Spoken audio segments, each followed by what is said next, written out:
नमस्कार and good morning all students.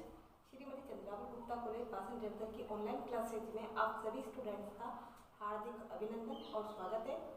Covid का effect बढ़ता ही जा रहा है। सबसे रिक्वेस्ट है कि सभी स्टूडेंट घर पे रहे, सुरक्षित रहे और जब आवश्यकता हो तभी बाहर जाए। आते हैं हम हमारे टॉपिक पर। BSTC first year paper 4 compulsory भाषा संज्ञान और समाज पाठ्यचर्या के संदर्भ में और यूनिट आपकी फर्स्ट है भाषा सत्ता और समाज। टॉपिक है भाषा और वर्ग। भाषा और वर्ग में हमने 1 से 4 पॉइंट कंप्लीट कर लिए थे, 5th पॉइंट कंप्लीट कर लिए थे। आज हम 6 और 7 पॉइंट पढ़ेंगे। 6 पॉइंट है भाषा एवं व्याकरण संबंधी, भाषा एवं व्याकरण संबंधी वर्ग, यानी कि 5th पॉइंट है आपका। 6 पॉइंट है भाषा एवं व्याकरण संबंधी वर्ग, भाषा एवं व्याकरण संबंधी वर्ग। तो भाषा एवं व्याकरण संबंधी वर्ग यानी कि भाषा और व्याकरण संबंधी वर्ग किस प्रकार से होते हैं, भाषा का तथा व्याकरण का वर्ग किस प्रकार से अलग अलग होता है, उसके बारे में पढ़ेंगे। तो विविध प्रकार की भाषाएं, विविध प्रकार की भाषाएं विविध प्रकार के व्याकरण संबंधी वर्गों का निर्माण करती है। बिल्कुल भाई, विविध प्रकार की भाषाएं होंगी तो विविध प्रकार के व्याकरण संबंधी वर्गों का क्या करेगी, निर्माण करेगी। यानी विविध प्रकार की भाषाएं होगी। भाषाएं बहुत सी प्रकार की, जैसे 22 प्रकार की भाषाएं हैं, तो विविध प्रकार के व्याकरण संबंधी वर्गों का निर्माण करती है। तो सभी भाषाएं अलग अलग व्याकरण संबंधी वर्गों का निर्माण करती है। प्रत्येक भाषा के वर्ग एवं व्याकरण संबंधी नियम अलग अलग होते हैं। बिल्कुल होते हैं कि प्रत्येक भाषा के वर्ग, प्रत्येक भाषा का वर्ग अलग होता है। जैसे वर्ग हिंदी है, गणित है, समाज के विज्ञान है, संस्कृत है, अंग्रेजी है। और व्याकरण संबंधी नियम अलग अलग होते हैं और व्याकरण संबंधी नियम भी अलग अलग होते हैं।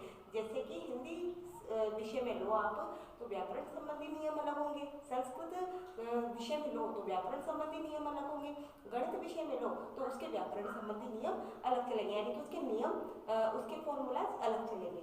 तो प्रत्येक भाषा के वर्ग एवं व्याकरण संबंधी नियम अलग अलग होते हैं। जैसे हिंदी एवं संस्कृत दोनों विषयों में ही व्याकरण संबंधी भिन्नता देखने को मिलती है। बिल्कुल, क्योंकि जैसे हिंदी एवं संस्कृत दोनों विषयों में ही व्याकरण संबंधी भिन्नता देखने को मिलती है। व्याकरण संबंधी भिन्नता देखने को मिलती है। किस प्रकार से मिलती है, जैसे मान लीजिए हिंदी में एक वचन और बहुवचन होते हैं, लेकिन संस्कृत में 3 वचन होते हैं, एक वचन, एक वचन, द्विवचन और बहुवचन। उसी प्रकार से हिंदी में पुरुष 3 होते, हिंदी में पुरुष नहीं होते, नहीं, हिंदी में पुरुष तो होते हैं लेकिन संस्कृत में भी पुरुष होते हैं। उसी प्रकार से देखने में मिलता है कि जैसे हिंदी में जो वचन होते हैं, लिंग होते हैं, वो संस्कृत से भिन्न होते हैं और संस्कृत के वचन और लिंग हिंदी से भिन्न होते हैं। तो हिंदी एवं संस्कृत दोनों विषयों में ही व्याकरण संबंधी भिन्नता देखने को मिलती है। दोनों के नियम अलग अलग होते हैं, दोनों के व्याकरण संबंधी फॉर्मूलाज अलग अलग होते हैं। आप संधि को लीजिए हिंदी में, तो हिंदी की जो संधि होती है वो अलग होती है और संस्कृत की जो संधि होती है वो अलग होती है। तो व्याकरण संबंधी नियम दोनों में अलग अलग होते हैं। उसी प्रकार से जहाँ एक और संस्कृत भाषा में धातु एवं शब्द रूपों में भिन्नता पाई जाती है, साथ ही विभक्तियों और पुरुषों का उपयोग किया जाता है। यानी कि जहाँ पर एक और संस्कृत भाषा में क्या है, धातु एवं शब्द रूपों में भिन्नता पाई जाती है। धातु में और शब्द रूपों में दोनों में भिन्नताएं पाई जाती है। धातु और शब्द रूप दोनों अलग अलग होते हैं, लेकिन साथ में विभक्ति और पुरुषों का भी उपयोग किया जाता है। वहीं हिंदी में विभक्ति और पुरुषों का उपयोग कहीं नहीं किया जाता। वहीं दूसरी ओर हिंदी भाषा में संज्ञा, सर्वनाम, क्रिया आदि का अध्ययन अलग अलग रूपों में किया जाता है। यानी कि हिंदी भाषा में संज्ञा का, सर्वनाम का और क्रिया का, इन तीनों टॉपिक्स का, इन तीनों प्रकरणों का अध्ययन अलग अलग रूप से किया जाता है। अलग अलग रूप से, अलग अलग प्रकार से, अलग अलग नियम बनाकर इनका अध्ययन किया जाता है। उसी प्रकार से संस्कृत में इन तीनों का नियम, व्याकरण के नियम अलग अलग चलते हैं। इस प्रकार स्पष्ट होता है कि भाषा एवं व्याकरण संबंधी वर्गों का निर्माण भाषाई प्रकृति और नियमों के अनुसार होता है। इस प्रकार हम कह सकते हैं कि भाषा एवं व्याकरण संबंधी वर्गों का जो निर्माण होता है वो भाषाई प्रकृति के अनुसार चलता है, भाषाई प्रकृति के नियमों के अनुसार चलता है।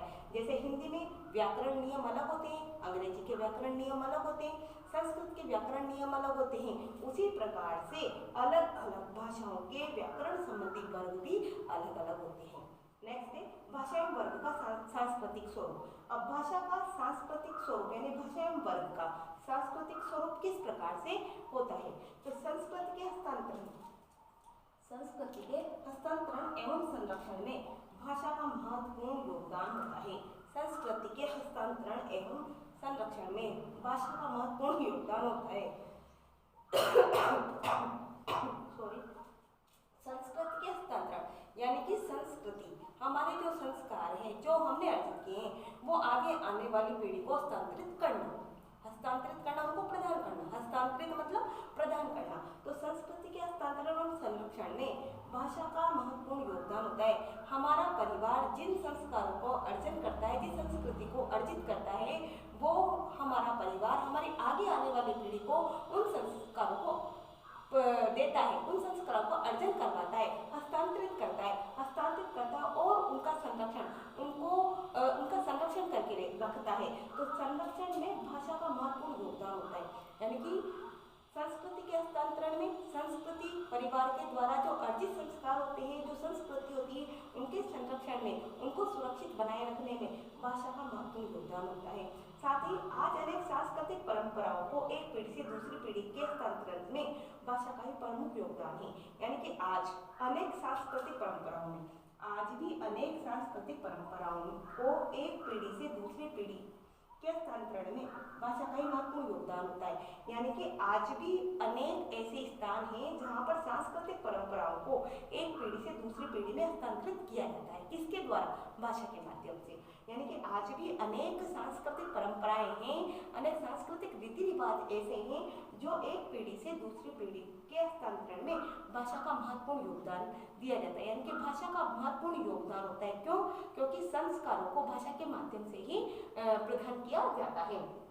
प्रत्येक भाषा उस देश, स्थान एवं संस्कृति को लिपिबद्ध करती है। और प्रत्येक भाषा क्या होती है? प्रत्येक भाषा उस देश को, उस स्थान को और उस संस्कृति को लिपिबद्ध करती है, जिसका ज्ञान आने वाली पीढ़ी को प्राप्त करना होता है। यानी कि जो संस्कार, जो संस्कृति अच्छी होती है और जो ग्रहण करने लायक होती है, जैसे मान लीजिए हमारी हिंदू संस्कृति है, हमारी हिंदू संस्कृति को विदेशी लोग अपनाना चाहते हैं, तो विदेशी लोग अपनाने के लिए क्या करते हैं? हमारी भाषा को, हमारे देश को, हमारे देश के स्थान को और हमारी संस्कृति को लिपिबद्ध करते हैं वो, और लिपिबद्ध करके क्या करते हैं? वो अपनी आगे आने वाली पीढ़ियों का उनको दर्शन करवाते हैं। किसके माध्यम से? किसी फोटो क्लिप के माध्यम से, या किसी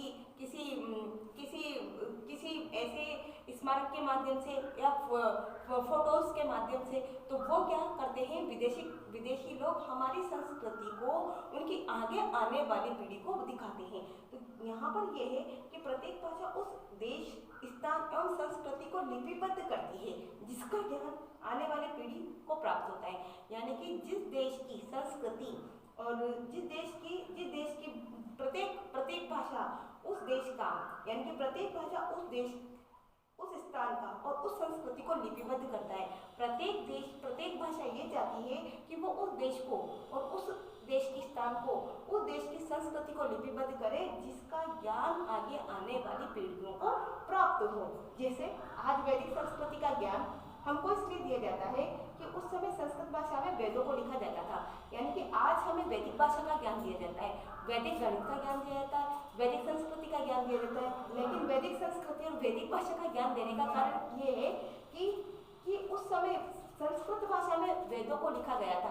यानी कि संस्कृत भाषा में वेदों को लिखने के कारण हमें वैदिक भाषा का ज्ञान दिया जाता है। साथ में इसी प्रकार मुगलकालीन संस्कृति संबंधी प्रमुख सूचना उर्दू भाषा से ही प्राप्त होती है। यानी कि मुगल काल की जो संस्कृति है, मुगल काल की जो संस्कृति है और संस्कृति से संबंधित जो सूचना है, मुगलकालीन संस्कृति से संबंधित जो सूचना है, वो हमें उर्दू भाषा में प्राप्त होती है। हिंदी भाषा में हमें नहीं प्राप्त होती, बल्कि हमें उर्दू भाषा में प्राप्त होती है। और उर्दू भाषा में प्राप्त होने का कारण यह है कि उर्दू भाषा में मुगलकालीन संस्कृति का संरक्षण करने के लिए उसे लिपिबद्ध किया गया था। यानी कि आज अगर हमें कहीं पर भी मुगलकालीन संबंधी कुछ प्रमुख सूचनाएं यदि प्राप्त होती हैं और तो वो हमें उर्दू भाषा में होती है। और उर्दू भाषा में होने का कारण यह है कि मुगलकालीन संस्कृति का संरक्षण उस समय किया गया था, इसलिए हमें लिपिबद्ध किया गया था, इसलिए हमें मुगलकालीन संस्कृति की सूचना उर्दू भाषा में प्राप्त होती है। इसी प्रकार से वैदिक संस्कृत का ज्ञान हमें इसलिए